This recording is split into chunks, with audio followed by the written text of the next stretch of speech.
বিসমিল্লাহির রহমানির রহিম। প্রিয় দেশবাসী, শিশু, কিশোর কিশোরী, তরুণ তরুণী, ছাত্রছাত্রী, বয়স্ক, বৃদ্ধ, নারী পুরুষ সবাইকে আমার সালাম জানাচ্ছি। আসসালামু আলাইকুম। আজ 5ই অগাস্ট, জুলাই গণ অভ্যুত্থান দিবস। বাংলাদেশের ইতিহাসের এক অবিস্মরণীয় দিন। 1 বছর আগে এই দিনে জুলাই গণ অভ্যুত্থান পূর্ণতা পায়। দীর্ঘদিনের ফ্যাসিবাদী শাসন থেকে মুক্ত হয় প্রিয় স্বদেশ।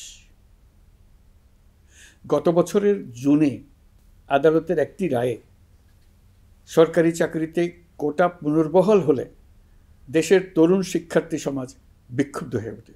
তাদের এই ক্ষোভ দাবানলে পরিণত হয় স্বৈরাচারের তুচ্ছ-তাচ্ছিল্যে, দমন পীড়নে, নির্বিচারে গুলিবর্ষণ, নির্মম হত্যাযজ্ঞের কারণে।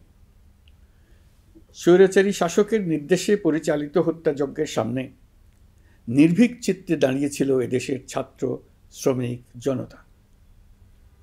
তাদের সম্মুখভাগে ছিলেন আমাদের অদম্য নারীরা। দেশকে স্বৈরাচার মুক্ত করতে অকাতরে জীবন উৎসর্গ করেছেন তাঁরা। আজকের দিনে আমি জাতির সূর্য সন্তান জুলাই শহীদদের গভীর শ্রদ্ধার সঙ্গে স্মরণ করছি। জুলাইয়ে যারা আহত হয়েছেন, চিরতরে পঙ্গু হয়েছেন, দৃষ্টি হারিয়েছেন, জাতির পক্ষ থেকে আমি তাদের প্রতি শ্রদ্ধা ও কৃতজ্ঞতা জানাচ্ছি। প্রিয় দেশবাসী, গত 1 বছরে আমরা অনেক সংকট ও সম্ভাবনার মধ্য দিয়ে পার করেছি। অনেক ঘটনা, দুর্ঘটনা আমাদের গভীরভাবে বেদনাহত করেছে। সর্বশেষ মাইলস্টোন কলেজে বিমান বিধ্বস্ত হয়ে ঝরে গেছে আমাদের কোমলমতি শিশুসহ বেশ কিছু মানুষের প্রাণ। আগুনে পুড়ে আহত হয়েছেন অনেকেই। এই ঘটনা আমাদের সবাইকে শোকস্তব্ধ করে দিয়েছে। এই দুর্ঘটনায় নিহতদের আত্মার শান্তি কামনা করছি। যারা এখনো হাসপাতালে চিকিৎসাধীন, তাদের দ্রুত আরোগ্য কামনা করছি। এই ভয়াবহ দুর্ঘটনার পর সিঙ্গাপুর, চীন, ভারতসহ কয়েকটি দেশের যে সকল চিকিৎসক এবং নার্স আহতদের সেবায় অক্লান্ত পরিশ্রম করেছেন, তাদের প্রতি কৃতজ্ঞতা জানাচ্ছি। যারা রক্ত দিয়ে আহতদের পাশে দাঁড়িয়েছেন, কৃতজ্ঞতা জানাচ্ছি তাদের প্রতিও। প্রিয় দেশবাসী, জুলাই অভ্যুত্থানের পর আমরা অনেক দূর পথ অতিক্রম করে এসেছি। আমাদের জাতীয় জীবনে শান্তি শৃঙ্খলা ফিরে এসছে, অর্থনীতিতে গতিশীলতা এসছে, সংকট দূর হয়েছে। মাত্র কয়েকদিন আগে যুক্তরাষ্ট্রের সঙ্গে আমরা সফলতার সঙ্গে শুল্ক আলোচনা সমাপ্ত করেছি। এর ফলে আমাদের অর্থনীতির সম্ভাবনা বহুগুণ বেড়ে গিয়েছে। যখন 1 বছর আগে আমাদের অন্তর্বর্তীকালীন সরকার 16 বছর ব্যাপী একটানা ধ্বংসযজ্ঞ এবং লুটপাটে বিধ্বস্ত এক অর্থনীতির দায়িত্ব নিয়েছিলাম, তখন কারোরই মনে হচ্ছিল না এই বিধ্বস্ত অর্থনীতিকে আবার সহজে চালু করা যাবে। মাত্র 1 বছরের মধ্যে আমরা এতদূর রাস্তা অতিক্রম করতে পারবো, এটা চিন্তাই করা যায়নি। অর্থনীতি ঘুরে দাঁড়িয়েছে, এখন দ্রুত গতিতে এগিয়ে যাবার পালা। আমরা এখন অন্তর্বর্তী সরকার থেকে একটি নির্বাচিত সরকারের হাতে রাষ্ট্র পরিচালনার দায়িত্ব তুলে দেওয়ার দিকে অগ্রসর হচ্ছি। আমরা দায়িত্ব গ্রহণের 4 মাসের মাথায় জাতির উদ্দেশ্যে দেওয়া ভাষণে আমি প্রতিশ্রুতি দিয়েছিলাম 2026 সালের জুনের মধ্যে দেশের আগামী জাতীয় সংসদ নির্বাচন আয়োজন করব। তবে নির্বাচনের আগে আমাদের অত্যাবশ্যকীয় কয়েকটি কাজ সম্পন্ন করতে হবে। এর মধ্যে অন্যতম হল জুলাই ঘোষণাপত্র ও জুলাই সনদ। আজ জুলাই গণ অভ্যুত্থান দিবসে সকল রাজনৈতিক দলকে সঙ্গে নিয়ে আমরা জাতির কাছে জুলাই ঘোষণাপত্র উপস্থাপন করেছি। এই ঘোষণাপত্রে মহান মুক্তিযুদ্ধ সহ বাংলাদেশের মানুষের অতীতের বিভিন্ন ঐতিহাসিক ও গণতান্ত্রিক সংগ্রাম থেকে শুরু করে জুলাই অভ্যুত্থানের প্রেক্ষাপট বর্ণনা করা হয়েছে। আমাদের 3টি দায়িত্ব ছিল: সংস্কার, বিচার ও নির্বাচন। জুলাই অভ্যুত্থানের ছাত্র, শ্রমিক, জনতা দেয়ালে দেয়ালে যে প্রত্যাশার কথা লিখে রেখেছিল, তার অন্যতম ফোকাস ছিল রাষ্ট্র ব্যবস্থার গণতান্ত্রিক সংস্কার। সেই লক্ষ্যে আমরা বেশ কয়েকটি সংস্কার কমিশন গঠন করেছিলাম। তাদের মধ্যে প্রধান প্রধান সংস্কার কমিশনগুলো যে সুপারিশ পেশ করেছে সেগুলোর মধ্যে স্বল্প সময়ের মধ্যে আশু বাস্তবায়নযোগ্য বহু সংস্কার আমরা ইতিমধ্যে সম্পন্ন করেছি। এই সংস্কারগুলোর মাধ্যমে অর্থনৈতিক খাত, বিচার ব্যবস্থা ও জনপ্রশাসনে গতিশীলতা আসবে, স্বচ্ছতা ও জবাবদিহিতা বহুলাংশে বৃদ্ধি পাবে, দুর্নীতি, অনিয়ম ও হয়রানি হ্রাস পাবে। দীর্ঘমেয়াদী সংস্কার কাজ বাস্তবায়নের লক্ষ্যে আমরা জাতীয় ঐকমত্য কমিশন গঠন করেছিলাম। এই কমিশনে 30টির অধিক রাজনৈতিক দল ও জোট স্বতঃস্ফূর্তভাবে অংশগ্রহণ করেছে, তাদের মতামত দিয়েছে। প্রাথমিক পর্যায়ে ঐকমত্য কমিশন 166টি সুপারিশ নিয়ে 30টির বেশি রাজনৈতিক দলের সঙ্গে প্রায় 2 মাস ধরে দলগত ও জোটগতভাবে আলোচনা করেছিল। এই প্রক্রিয়ায় যেসব বিষয়ে রাজনৈতিক দলগুলোর মধ্যে ঐকমত্য প্রতিষ্ঠিত হয়েছিল সেগুলো বাদ দিয়ে কমিশনের পক্ষ থেকে 19টি মৌলিক সংস্কারের বিষয় চিহ্নিত করা হয়। দ্বিতীয় পর্যায়ে 23 দিন ধরে আলোচনা শেষে 19টি বিষয়ের বেশিরভাগ ক্ষেত্রেই ঐকমত্য প্রতিষ্ঠা করা সম্ভব হয়েছে, যদিও কয়েকটি ক্ষেত্রে কিছু কিছু রাজনৈতিক দলের নোট অফ ডিসেন্ট রয়েছে। সংস্কারের ক্ষেত্রে আমরা আমাদের লক্ষ্যে পৌঁছাতে পেরেছি। ঐকমত্য কমিশনের পরিচালনায় দেশের সকল রাজনৈতিক দল মিলে দীর্ঘদিন ধরে প্রতিনিয়ত আলাপ আলোচনার ভিত্তিতে জুলাই সনদ চূড়ান্ত হওয়ার পর্যায়ে এসছে। জুলাই সনদ একটি ঐতিহাসিক অর্জন।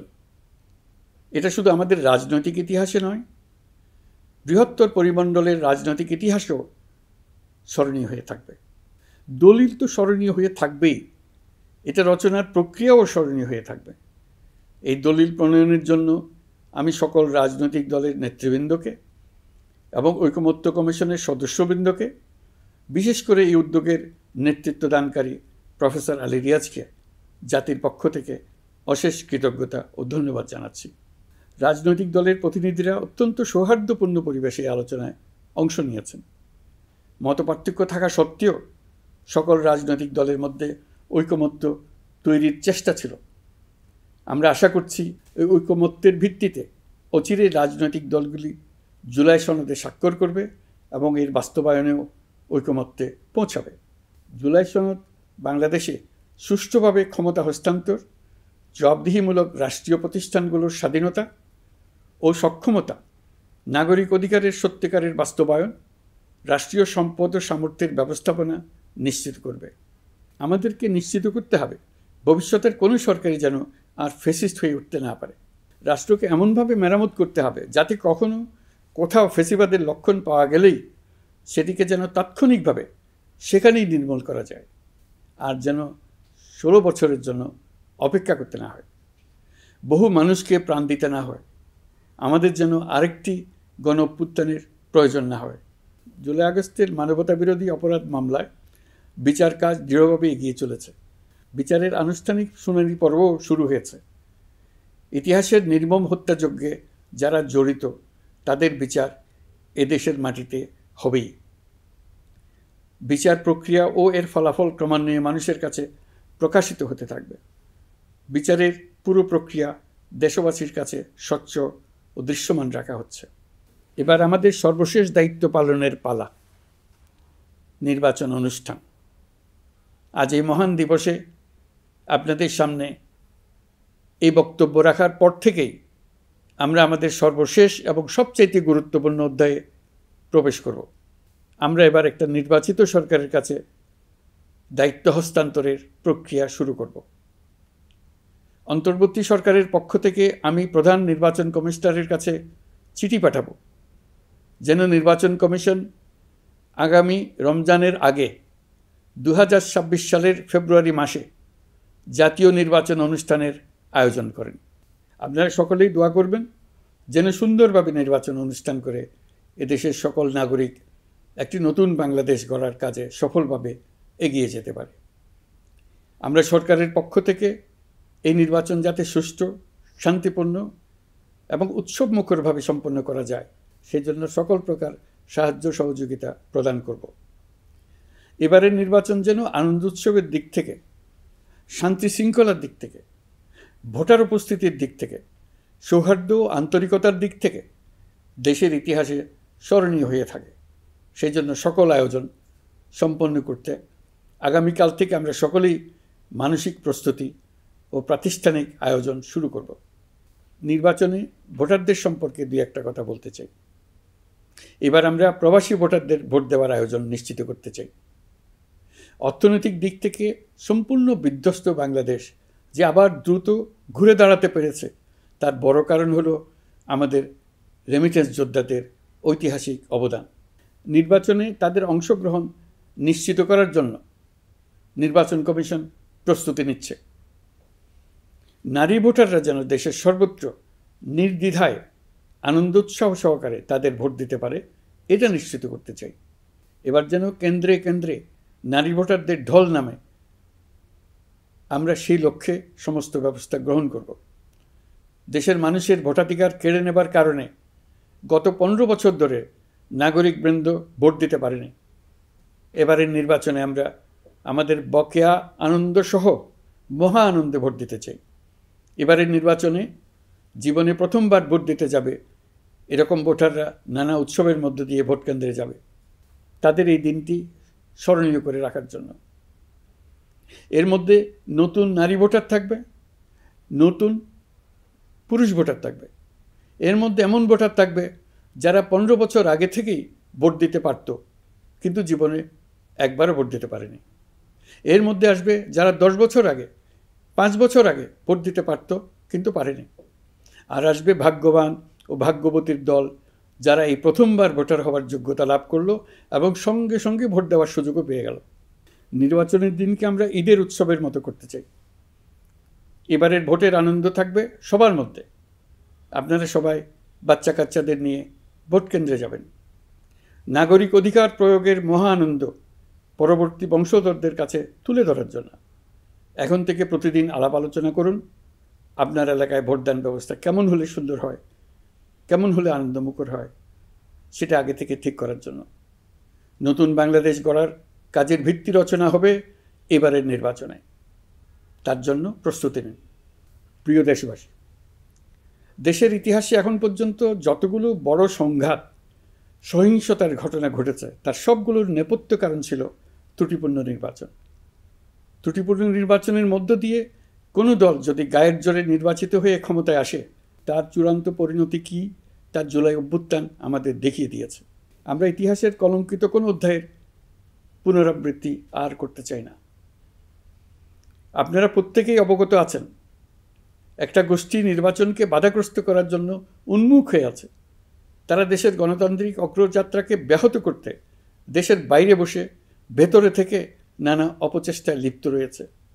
আমাদেরকে অবশ্যই খেয়াল রাখতে হবে তারা যেন নির্বাচনকে সংঘাতময় করে তোলার কোনো রকমের সুযোগ না পায়।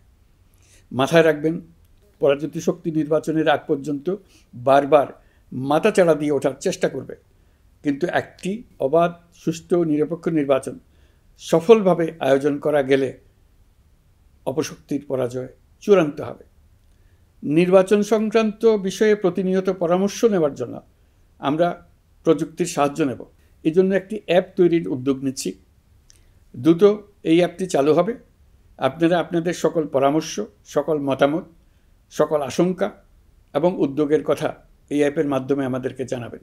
আমরা তা যথাযথ কর্তৃপক্ষকে জানিয়ে দেব, সমস্যা সমাধানের জন্য ব্যবস্থা নেব।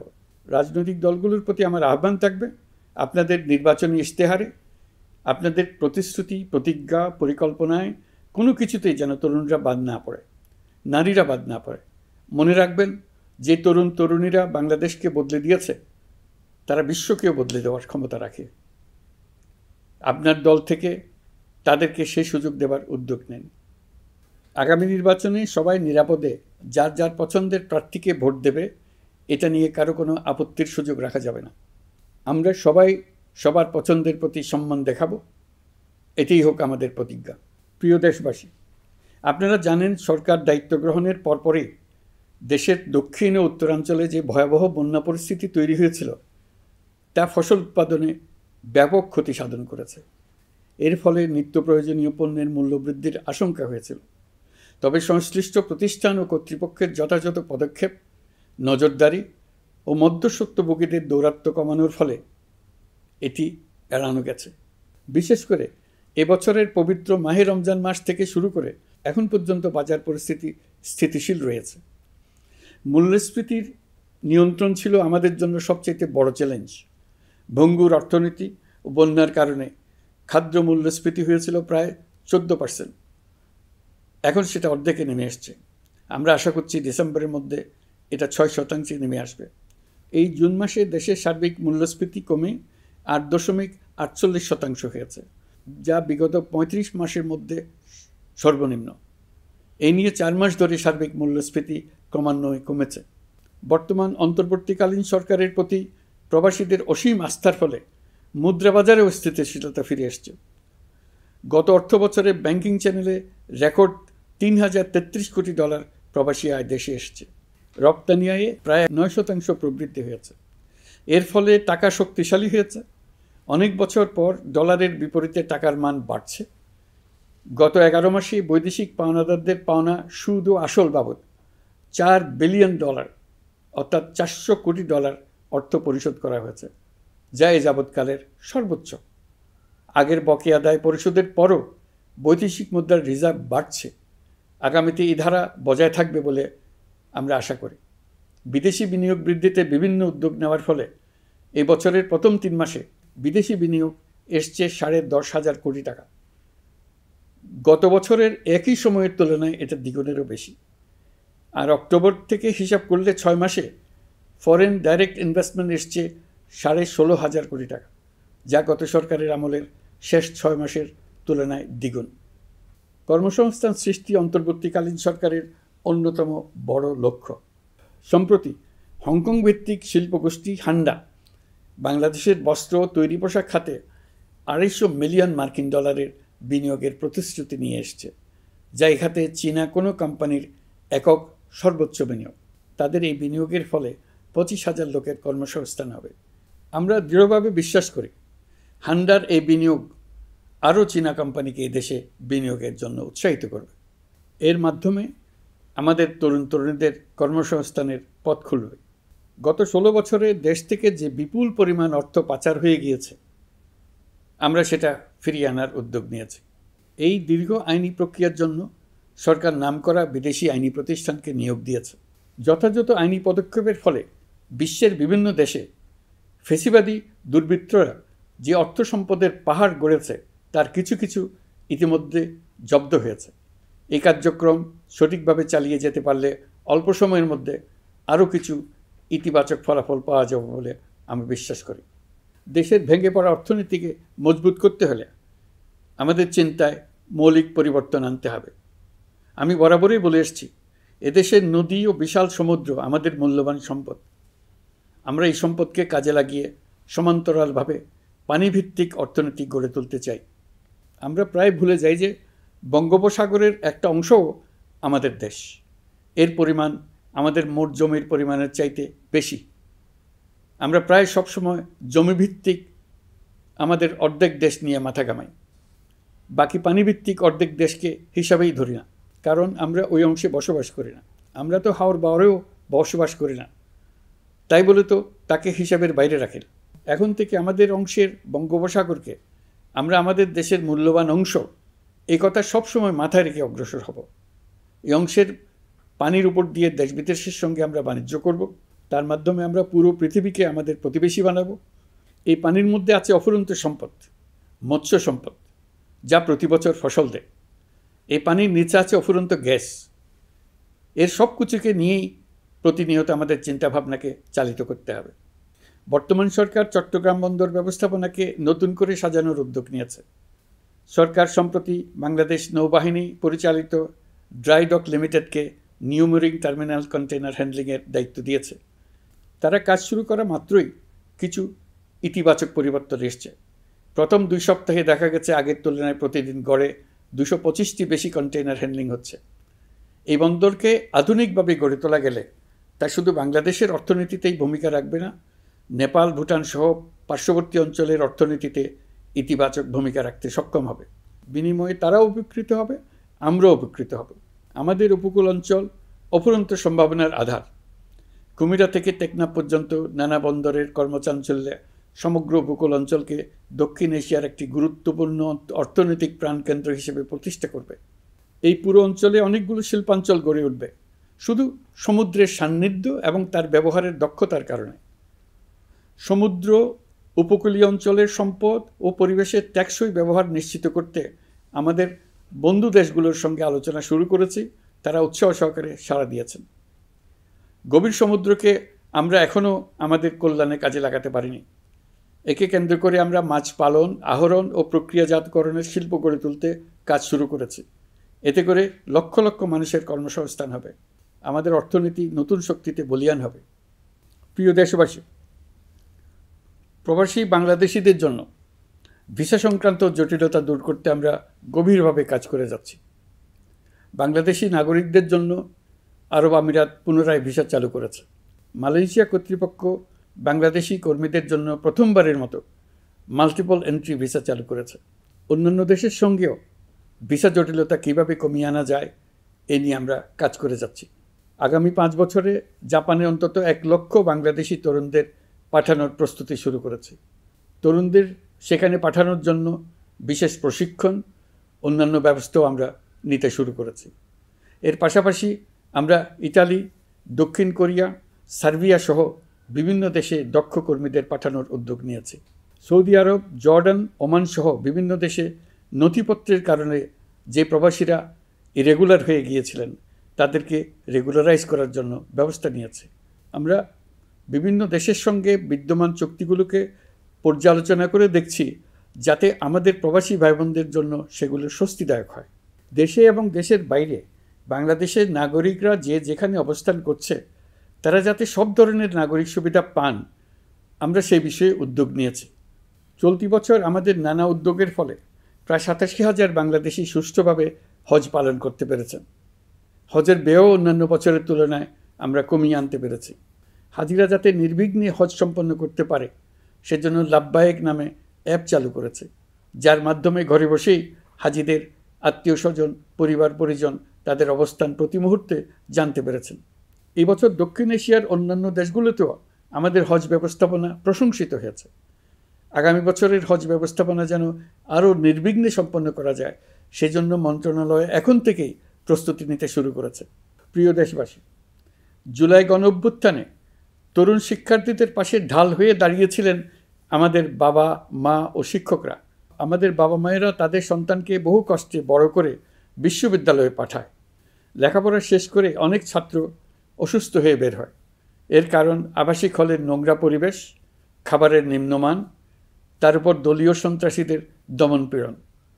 বিশ্ববিদ্যালয়ে পড়াশোনার পরিবর্তে প্রতিদিন শিক্ষার্থীদের জোর করে রাজনৈতিক দলের প্রোগ্রামে নিয়ে যাওয়া হতো। প্রশাসন ও শিক্ষকরা সবই জানতেন, অথচ কেউ এটি থামাতে পারেননি, চেষ্টাও করেননি। কারণ শিক্ষকদের একটি বড় অংশ প্রমোশনের জন্য, সুবিধার জন্য দলীয় রাজনীতিতে জড়িত ছিলেন, নিপীড়কের ভূমিকায় ছিলেন। প্রতিটি বিশ্ববিদ্যালয়ের আবাসিক হলগুলোতে দলীয় সন্ত্রাসীদের নিয়ন্ত্রণ আর অমানসিক নির্যাতন চলত। সেখানে গড়ে তোলা হয়েছিল টর্চার সেল। অন্তর্বর্তী সরকার প্রতিশ্রুতিবদ্ধ যে আমরা আর কখনো শিক্ষা প্রতিষ্ঠানগুলোকে এমন কোনো রাজনীতি দ্বারা কলুষিত হতে দেব না যা পড়াশোনার পরিবেশ নষ্ট করে, তরুণদের জীবন ধ্বংস করে। বাবা মায়েদের যেন সন্তানকে বিশ্ববিদ্যালয়ে পড়তে পাঠিয়ে আর কখনো শঙ্কায় থাকতে না হয়। বর্তমান সরকার দায়িত্ব গ্রহণের পরপরই শিক্ষা ব্যবস্থার উন্নতির জন্য ধারাবাহিকভাবে পরামর্শ কমিটির সঙ্গে বৈঠক করেছে, বিভিন্ন উদ্যোগ হাতে নিয়েছে। বিদ্যালয়গুলোতে শিক্ষার মান কীভাবে বাড়ানো যায় সে বিষয়ে বিভিন্ন উদ্যোগ নেওয়া হচ্ছে। সরকার কিছুদিন আগে সারা দেশের সরকারি প্রাথমিক বিদ্যালয়ের সব প্রধান শিক্ষকের বেতনের গ্রেড 1 ধাপ বাড়িয়ে 10ম গ্রেড করার সিদ্ধান্ত নিয়েছে। এটি একটি যুগান্তকারী সিদ্ধান্ত। প্রাথমিক বিদ্যালয়গুলিতে শূন্য পদে 6,500 প্রধান শিক্ষক নিয়োগের প্রক্রিয়া চলছে। প্রাথমিকের পড়াশোনার পদ্ধতিগত পরিবর্তনের দিকেও আমরা মনোযোগ দিচ্ছি। সব স্কুলে ইন্টারনেট সংযোগ ও মাল্টিমিডিয়া শ্রেণীকক্ষ তৈরির নির্দেশ দেওয়া হয়েছে। পার্বত্য চট্টগ্রামে কমপক্ষে 100টি স্কুলে এবছরের মধ্যেই ই-লার্নিং চালু হবে।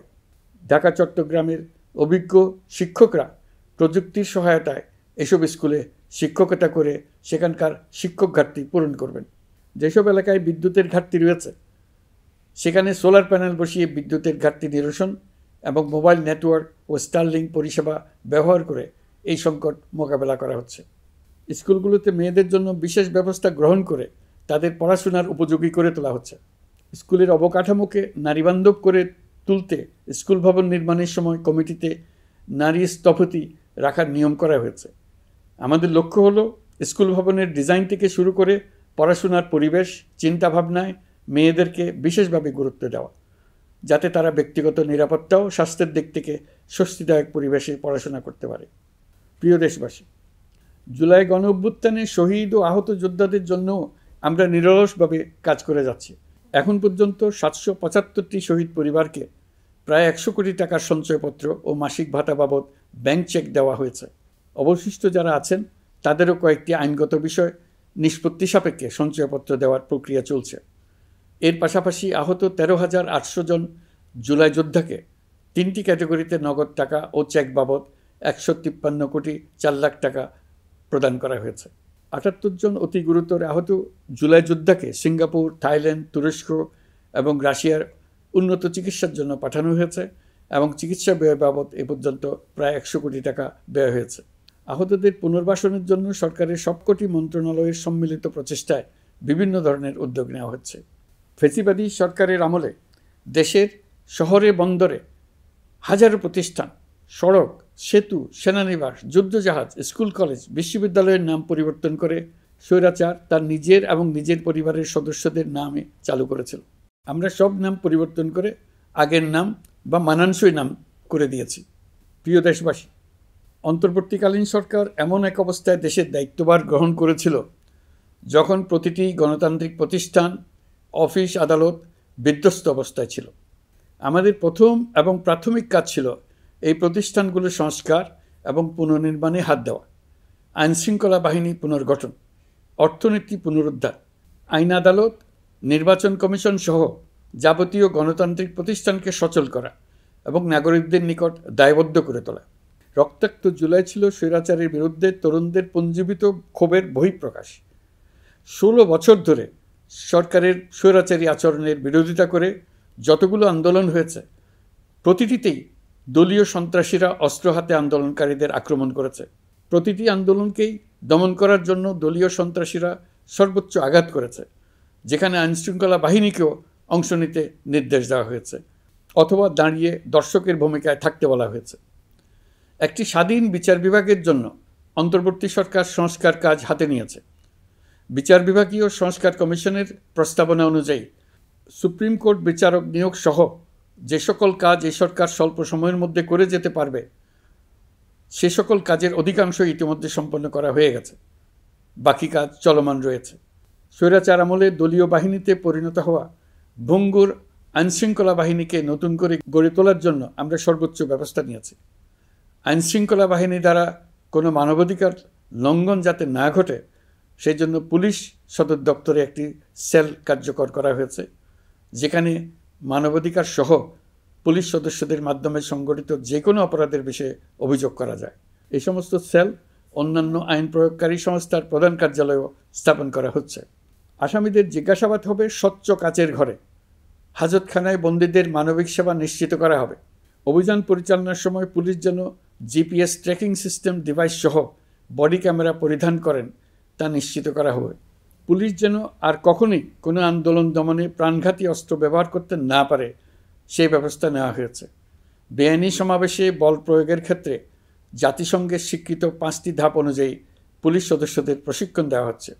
সব মিলিয়ে স্বরাষ্ট্র মন্ত্রণালয়ের পুলিশ সংস্কার কমিশনের প্রস্তাব অনুযায়ী 16টি সংস্কার কাজ সম্পন্ন হয়েছে। আরও 43টি সংস্কার কাজ সমাপ্ত হওয়ার পথে। দেওয়ানি আইন, নারী ও শিশু নির্যাতন দমন আইন সহ বিভিন্ন আইনগত সংস্কার সম্পন্ন হয়েছে। সম্প্রতি সরকার ফৌজদারি কার্যবিধি সংশোধন অধ্যাদেশ 2025 অনুমোদন করেছে। এর ফলে এখন থেকে কোনো ব্যক্তিকে আটকের পর 12 ঘন্টার মধ্যে যত দ্রুত সম্ভব পরিবারকে জানাতে হবে। আটককৃত ব্যক্তিকে আইনজীবীর সঙ্গে সাক্ষাতের সুযোগ দিতে হবে। গ্রেপ্তারকৃত ব্যক্তি রিমান্ডের পর অসুস্থ বা আহত হলে তাকে ডাক্তার কর্তৃক পরীক্ষা করতে হবে এবং আঘাতের কারণ নিশ্চিত হতে হবে। তার প্রয়োজনীয় চিকিৎসা দিতে হবে। এক্ষেত্রে পুলিশের দায় থাকলে আইনি ব্যবস্থা নেওয়ার বিধান যুক্ত করা হয়েছে। এই আইনের ফলে গ্রেফতার ও আটক নিয়ে মানুষের হয়রানি অনেক কমে আসবে, পুলিশের জবাবদিহিতা বাড়বে এবং বিচারের কাজ দ্রুততর হবে। পুলিশ সংস্কার কমিশনের সুপারিশ ছিল কোনো ব্যক্তি থানায় জিডি করতে গেলে অবশ্যই তা গ্রহণ করতে হবে। জিডি গ্রহণ করা ছাড়া থানা থেকে কোনো ব্যক্তিকে ফিরিয়ে দেওয়া যাবে না। এই সুপারিশের ভিত্তিতে সরকার সিদ্ধান্ত নিয়েছে দেশের সব থানায় অনলাইনে জিডি করা যাবে। এখন থানায় জিডি না নেওয়ার আর কোনো অভিযোগ থাকবে না। গণতান্ত্রিক চর্চার অন্যতম প্রধান শর্ত গণমাধ্যমের স্বাধীনতা। অতীত ইতিহাসের দিকে তাকালে দেখা যায় মুক্ত সাংবাদিকতার ক্ষেত্রে প্রথম এবং সবচেয়ে বড় বাধা হিসেবে কাজ করেছে সরকার। অন্তর্বর্তী সরকার এইসব বাধা অপসারণে বিভিন্ন উদ্যোগ নিয়েছে। আমরা সমালোচনাকে উন্মুক্ত করে দিয়েছি। যে কেউ চাইলেই যে কোনো মাধ্যমে, সেটা মূলধারার গণমাধ্যম হোক কিংবা সামাজিক যোগাযোগ মাধ্যমেই হোক, সরকারের সমালোচনা করতে পারছেন। এমনকি রাষ্ট্রীয় গণমাধ্যমেও সরকারের সমালোচনা করা যাচ্ছে। নিকট অতীতে যা ছিল অকল্পনীয়। সাংবাদিকদের জবাবদিহিতা নিশ্চিত করার জন্য সরকার ইতিমধ্যে প্রেস কাউন্সিল পুনর্গঠন করেছে। আপনারা জানেন, সামাজিক যোগাযোগ মাধ্যমে প্রতিদিন বিপুল পরিমাণ গুজব ও অপতথ্য ছড়িয়ে পড়ছে। দেশকে অস্থিতিশীল করতে হাতিয়ারে পরিণত হয়েছে গুজব। অপতথ্য মোকাবেলা করার জন্য সাংবাদিকদের সক্ষমতা বাড়াতে বিভিন্ন ধরনের প্রশিক্ষণের ব্যবস্থা নেওয়া হচ্ছে। স্বৈরাচারী সরকার আমলে সাংবাদিকতার ক্ষেত্রে বড় বাধা ছিল ডিজিটাল নিরাপত্তা আইন, যা পরে সাইবার নিরাপত্তা আইন রূপে আবির্ভূত হয়েছিল। আমরা এই আইনটি বাতিল করেছি। এই আইনের অধীনে সাংবাদিকদের বিরুদ্ধে করা সব মামলা বাতিল করা হয়েছে। সংবাদ মাধ্যমের স্বাধীনতা নিশ্চিতকরণে এটি একটি বড় অগ্রগতি। নতুন যে আইন প্রণীত হয়েছে তাতে আগের আইনের নিবর্তনমূলক 9টি ধারা বাদ দেওয়া হয়েছে। আগের আইনের আওতায় করা 95% মামলায় এসব ধারায়। আমরা বিশ্বাস করি নতুন আইন প্রণয়নের পর সাংবাদিকদের আইনি হয়রানি বন্ধ হবে। গত বছর মানুষের প্রতিবাদকে স্তব্ধ করে দিতে ফ্যাসিবাদী সরকার ইন্টারনেট বন্ধ করে দিয়েছিল, যাতে গোপনে তারা দমন নিপীড়ন হত্যাকাণ্ড চালাতে পারে। অন্তর্বর্তী সরকার সাইবার সুরক্ষা আইন সংশোধন করে নতুন অধ্যাদেশে প্রথমবারের মতো ইন্টারনেটকে মৌলিক অধিকার হিসেবে অন্তর্ভুক্ত করেছে। সম্প্রতি আন্তর্জাতিক bandwidth real time internet traffic পরিবহনে 4 টেরাবাইট সেকেন্ডের মাইলফলক অতিক্রম করেছে বাংলাদেশ সাবমেরিন কেবলস পিএলসি। বাংলাদেশে ইন্টারনেট সেবার মান ভালো করতে সরকারের পক্ষ থেকে সর্বোচ্চ উদ্যোগ নেওয়া হয়েছে। প্রিয় দেশবাসী, আপনাদের আহ্বানে একটি ঐতিহাসিক সন্ধিক্ষণে আমরা দায়িত্বভার গ্রহণ করেছিলাম। জুলাই অভ্যুত্থানের সৃষ্ট নতুন বাংলাদেশের যে অভূতপূর্ব সম্ভাবনা জাগ্রত হয়েছে, তাকে এগিয়ে নিতে আপনারা আমাদেরকে দায়িত্ব দিয়েছিলেন। গত 12 মাস ধরে আপনাদের সবাইকে সাথে নিয়ে জুলাইয়ের দাবি পূরণের চেষ্টা করে যাচ্ছি। আসুন আজ জুলাই গণ অভ্যুত্থান দিবসে প্রতিজ্ঞাবদ্ধ হয়ে এই জাতিকে আমরা আর কখনো বিভক্ত হতে দেব না। আমরা সকল নাগরিকের প্রতি মর্যাদাশীল থাকব, তিনি যেই পরিচয়েরই হন না কেন। আমরা দৈনন্দিন জীবনে নানা ঘাত প্রতিঘাতে সাময়িকভাবে যদি পথভ্রষ্ট হয়েও পড়ি, প্রতি বছর জুলাই আমাদেরকে নতুন করে ঐক্যবদ্ধ হতে শক্তি যোগাবে। জুলাই তরুণদের উসিলায় জাতির আত্ম আবিষ্কারের মাস, ভুলভ্রান্তি শুধরে নেবার মাস, গর্তে পড়ে যাওয়ার প্রবণতা থেকে নিজেদেরকে রক্ষা করার মাস। জুলাই গ্রামে গঞ্জে, সরকারি বেসরকারি স্কুল কলেজে, বিশ্ববিদ্যালয়ে, ফসলের মাঠে, ঘরে বাড়িতে কিশোর কিশোরী তরুণ তরুণীদের কাছ থেকে তাদের আকাঙ্ক্ষাগুলো জেনে নেওয়ার মাস। নির্বাচন আসছে। যদি আপনি আপনার নির্বাচনী এলাকা থেকে দূরে বসবাস করেন, তবে এখন থেকে নিয়মিত নির্বাচনী এলাকা পরিদর্শন করুন, যাতে সেরা ব্যক্তিকে নির্বাচিত করতে আপনি প্রস্তুত হতে পারেন। যাদের তাজা রক্তের বিনিময়ে আমরা আমাদের এই অতি মূল্যবান অধিকার ফিরে পেলাম, ভোটটা দেওয়ার আগ মুহূর্তে যেন তাদের চেহারা আমাদের চোখে ভেসে ওঠে। ফেব্রুয়ারি বেশি দূরে নয়। নির্বাচন নিয়ে প্রস্তুতি নিতে নিতেই ভোটের দিন এসে পড়বে। বহু বছর আমরা কেউ ভোট দিতে পারিনি। এবার আমরা সবাই ভোট দেব, কেউ বাদ যাবে না। সবাই যেন বলতে পারি, নতুন বাংলাদেশ গড়ার পথে দেশকে রওনা করার জন্য আমি আমার ভোটটা দিয়েছিলাম। আমার ভোটেই দেশটা সে পথে রওনা হতে পেরেছিল। জুলাই গণ অভ্যুত্থান দিবসে সকল নাগরিকের কাছে আমার আহ্বান, আসুন নতুন বাংলাদেশ গড়ার প্রথম বড় পরীক্ষায় সফলভাবে উত্তীর্ণ হই। মহান আল্লাহ আমাদের সহায় হন। আল্লাহ হাফেজ।